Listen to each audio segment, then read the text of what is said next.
తాను అజ్ఞాతంలోకి వెళ్లాను అన్న ప్రచారంపై స్పందించారు మాచర్ల ఎమ్మెల్యే పిన్నెల్లి రామకృష్ణారెడ్డి.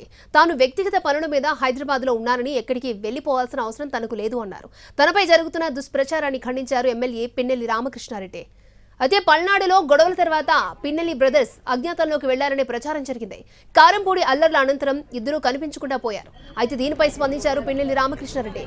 తాను ఎక్కడికి వెళ్లలేదని క్లారిటీ ఇచ్చారు ఆయన. మరోవైపు పిన్నెల్లి వెంకటరామిరెడ్డి మాత్రం అజ్ఞాతంలో ఉన్నట్లు తెలుస్తోంది.